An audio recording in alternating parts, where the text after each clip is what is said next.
All right, first things first, as an NBC employee now, we're all doing this. You have to put this on. It's for your new NBC badge. So if you could put that on and just look at that camera. So you're going to start off with telling me a lie because I'm a rookie. No, like everybody's doing that for their phone. You got it? Hey, okay, good. This hat so that fits will be better on, than I thought. That will be on your NBC badge. I would love that if they did that. Yeah, you could wear it on set Sunday night, whatever. Yeah. You know what I'm saying? Wardrobe would be mad at me. Yeah, you got wardrobe now? Yeah, Amy will kill me. Amy and wardrobe. Yeah, Amy will kill me. Come on now. But this is a nice fit. It is nice. It might be cool. Yep. NBC. See, I haven't seen anybody do that.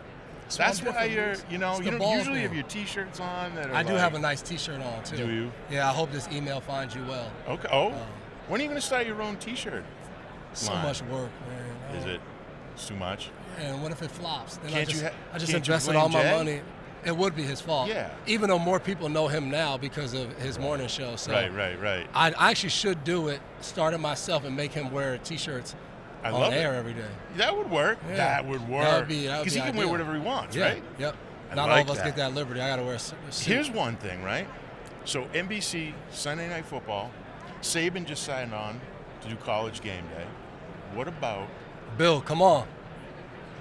Would we not want to see myself, Bill Belichick, and then Rodney? I'm in. We have a safety talk. We could talk about all these cool things. I'll be the host. We'll have future Hall of Famer. Rodney's gonna go in this year, I think. Okay. Yes. Hall of Famer Rodney Harrison. Happen. Bill Belichick will say future Hall of Famer. Fair. And I'll host it. Okay. I love that. Okay. What would you like to see? Is there a side of Bill that you could see doing that job?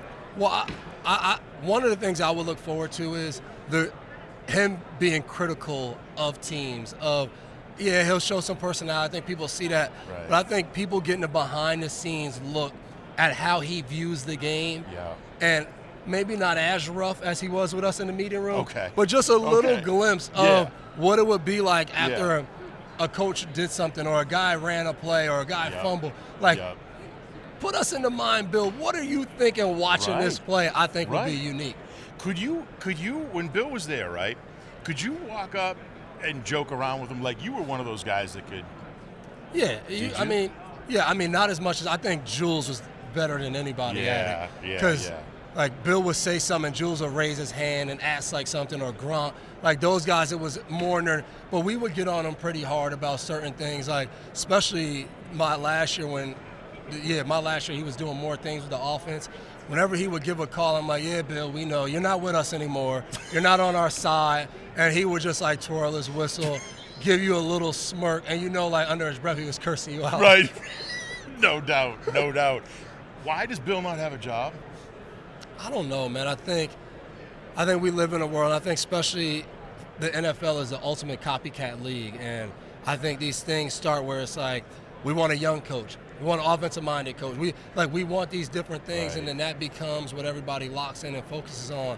And I think that's what's happening right now. But I honestly think he'll be back next year coaching. I think what you said, I think he'll find a job that he wants to do in media and do something for a year, stay around the game, meet with different coaches and stuff. And I think he'll be a head coach next year. Because it feels like, right, if you're a GM or somebody that's already there and you try to bring Bill in, are you going to tell Bill, I think this is who we should draft, or, and he's just going to giving you the snort, like. And then it's like, so why do you even want to hire him? And I think it's going to have to come from an owner that says, like, this is what I'm doing. Because I think anybody else in there, they're like, I'm not like, you're going to take my job or I won't have a job. Right. And I think that's the hard thing because that's what he brings. His greatness, what he's been able to accomplish, it comes with that. Right. But I think next year, because the way the NFL works, every year teams are moving on from different guys, and I could see him definitely having a job next year. Because Kendrick Bourne was talking about this. I've heard all of you guys talk about this. He said there was a drill when he got to New England. He never even thought about doing it. Yep. For yak after the catch, and like those are the types of things. Okay, I don't know the GM stuff. Yeah. Nope. But the X's and O's, It makes you sit back and say, you're telling me someone couldn't talk and work out whatever it is they wanted to do, but work it out so that they bring him in. And that, to me, is what stuck out. Not that he didn't get a job, but that it seemed like only the Falcons were even interested in pulling back the covers to see, like, hey. Because I think the owner was interested. Yeah. So I was just surprised no one else, even from mental or learning standpoint, why not bring him in and meet with him? Right. What does he know? What does he think about our team? Right. Maybe we can use this. Like, I would think you do that just from, hey, this guy coached and won games. He coached in one spot for 24 years, unheard of. And he coached arguably 2 or 3 of the greatest guys, Matt Slater on special teams, and Lawrence Taylor on defense, and Tom Brady on the, like, what did he do to help develop those guys? How did he coach those guys? Like, all those little things I think I would want to know if I'm a coach or if I'm an owner. Now that sounded kind of coach GM like. You got a guy now, we got a guy we know a little bit, Jerod, right? What were you surprised it happened so fast? And is this how you pictured him? Like, you guys what did you guys used to call him? Wasn't he like everything? I mean, the guy was a nut.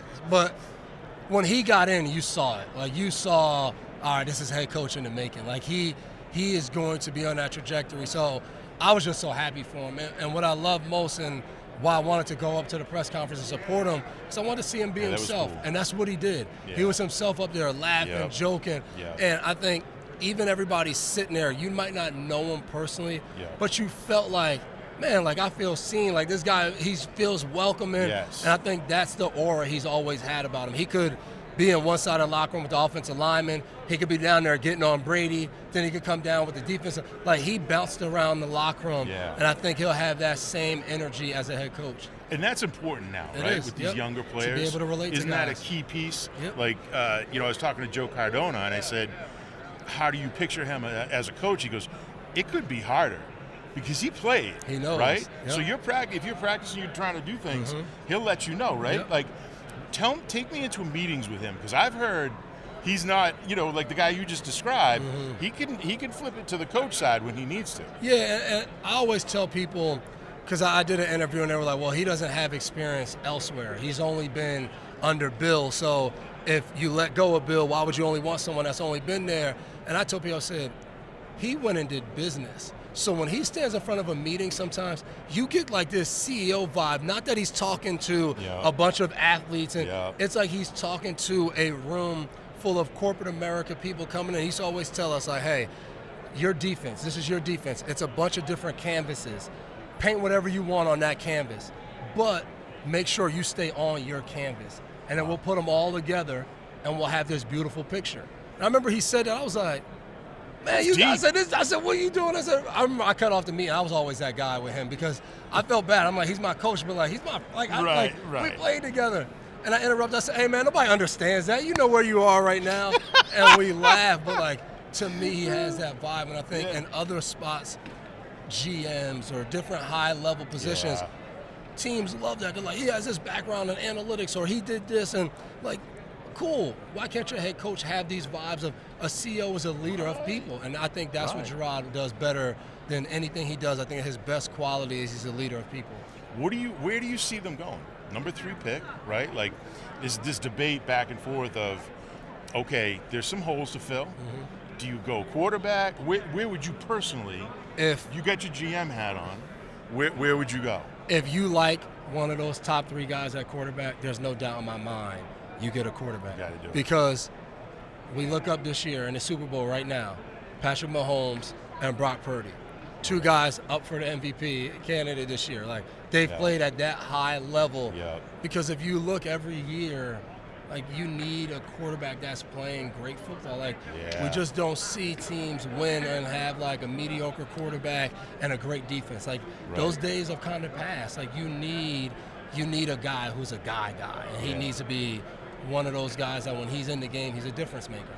When it also seems like, I mean, I've heard you we've talked about the guys that would make the difference. Man, we played the perfect defense, and this guy still beat us. Yeah, exactly. Like, you need that guy to be able to. And if you think one of these young guys will grow into that, or maybe C.J. Stroud, not saying to have that kind of season, the guy was unbelievable this year, but can have an impact possibly right away, I think they might want to call. You got a good relationship with Nick Cassera. You might want to call, hey, what were you thinking? Like, you got C.J. Stroud, but you went and got Shaq Mason. You read up Laramie Tunsil. Like, you went and built an offensive line around him. Then you got Tank Dell. You developed Nico Cut. Like, you did all these other little things that we knew you needed to fix. But you did all those things and no one was really watching. And then you got your guy at quarterback, and just like that, it was like, oh, this is a really good football team. So I think no matter what, they have to get a guy that everybody in the building believes, if this guy's playing, we have a chance to win every game. You talk to people. Is there someone you have that you would say quarterback? I don't know. I would have to watch these guys a little bit more. But it seems like Caleb Williams is going to be the consensus number one. Right. So unless they trade up, they probably won't get to him. So it'll be Drake May or Jaden Daniels. And I'm always interested in, like, those are the three names that everybody's talking about. We saw Michael Penix Jr. walking through here today. Like, is he going to be that guy that's the sleeper guy that no one really talks about and ends up like kind of like Mahomes, right? Mahomes, it's his first round. But, like, he wasn't the talk of that draft, and then you look up, and it was like, oh, he's the guy now. So you just have to know the guy you're getting fits what you want to do. That's important. Do they have to change the offense, right? Like, do you need, like, they always say, you get the quarterback, if you have to, worry about him, like, do you need to change up what you're doing? Your offense needs to fit what you have. And I think you bring in Van Pelt, who just was in Cleveland, who they started 5 different quarterbacks.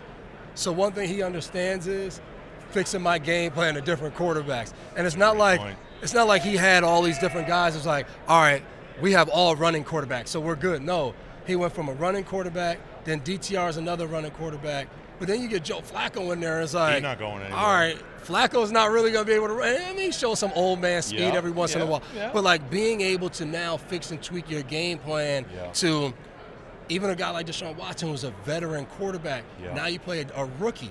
So now it's like, all right, how do we take, some of the stuff that Deshaun does well, we want him to do, but, like, how much is too much? Like, they had to figure that out. And I know Stefanski calls the plays and all of that, but I think we've also seen, too, even when the head coach's offensive coordinator that calls the plays, i.e. Kyle Shanahan and Mike McDaniel, those guys still know what they're doing. So I'm interested. I don't know if it was the hire everybody wants to see name-wise, but I think what Van Pelt has, I think what he's done has showed that he can coach. And I hit up Jacoby Brissett. I said, I do media now. I need to know how you feel about this. And he was like, he was awesome. I learned a ton from him. He understands playing the position of quarterback. He was a quarterback, and he's able to relate to guys. So I think it could be a start of something good. Now, I don't know, you go from 4 wins to 12 wins or something like that, but I think it could be a start for them. You got to reload a little bit, right? You got to reload. Yep. So a guy that's still there, up for Man of the Year award, Jonathan Jones, right? Have you flown with him, and would you fly with him? I would fly with him because I trust him, but I have not flown with him. Okay. So maybe I'm lying to myself saying I would fly with him. He was going to fly here. Apparently the weather wasn't great. That's a little too far. He lives on the edge. He's trying to talk me into doing it, and my wife's like, no.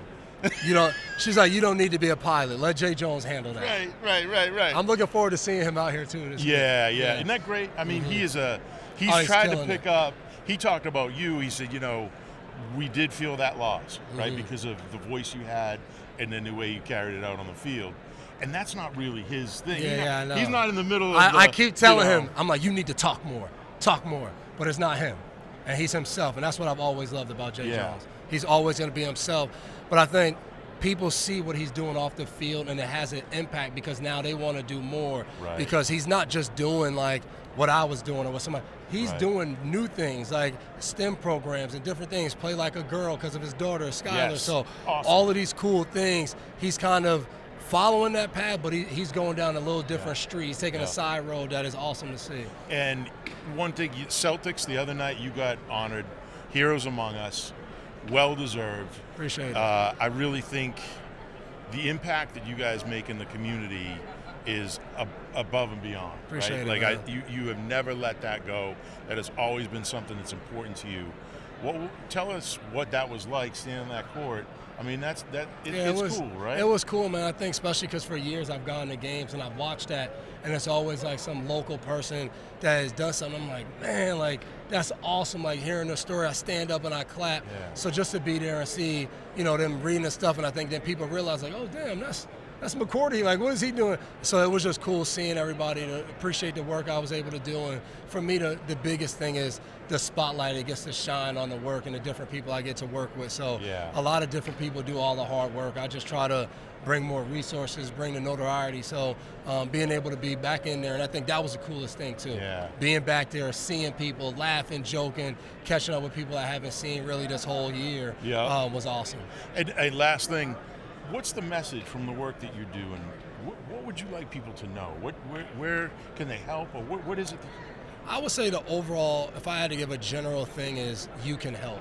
I think people watch sometimes, whether it's celebrities, entertainment, athletes, they're like, man, that's awesome, they do that work. And it's almost like they have to do that work. And the truth of the matter is we all can do something.